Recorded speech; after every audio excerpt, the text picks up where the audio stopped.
Le Coran est incroyable. Voici un verset à la fois simple et foudroyant, tiré de Surat Al-Infitar, verset 6, qui ne donne pas une réponse, mais pose une question vertigineuse. Ô homme, qu'est-ce qui t'a trompé au sujet de ton Seigneur le noble? Un verset qui ne vient pas crier, mais qui frappe doucement à l'intérieur, là où se cache la négligence, l'ingratitude, l'oubli. Voici comment les savants ont expliqué ce verset de manière authentique. Ibn Kathir nous dit, Allah interpelle ici l'homme, qui persiste dans ses péchés, comme s'il était en sécurité face à la miséricorde. Cette question n'attend pas de réponse, elle est une condamnation muette. Il ajoute, le mot « El-Karim », le noble, est utilisé ici non pas pour excuser, mais pour exposer l'abus. Allah est généreux, et c'est justement cette générosité que l'homme a exploitée pour oser désobéir. Selon Al-Qurtubi, certains pensent qu'ils peuvent pécher parce que Allah est généreux, mais c'est là, précisément, la tromperie, car la noblesse d'Allah ne doit pas être un motif d'arrogance, mais de honte et de retour sincère. Ibn al-Qayyim nous explique, ce verset n'est pas une simple réprimande, c'est une blessure divine posée avec douceur. Il parle à l'âme qui sait qu'elle a trahi, mais qui s'est habituée au silence de Dieu.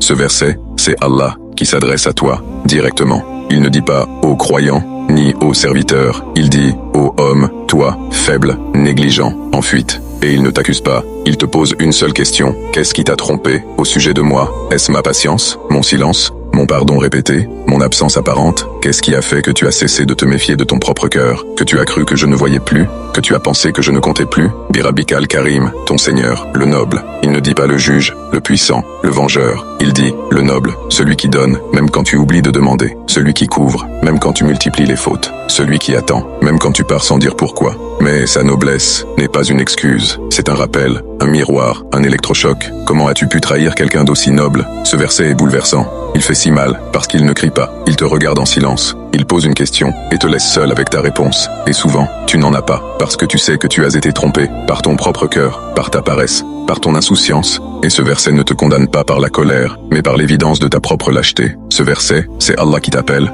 sans élever la voix. C'est un verset qui ne juge pas, mais qui démasque. Il ne cherche pas une réponse logique, il veut un sursaut. Et si tu le ressens là maintenant, si tu as envie de pleurer sans raison, c'est peut-être que ton cœur vient de réaliser que, oui, tu t'es laissé tromper, mais il est encore là, et il t'appelle par sa noblesse, pas par ta faute. Qu'Allah remplisse ton cœur de sa présence, et le nourrisse de son amour.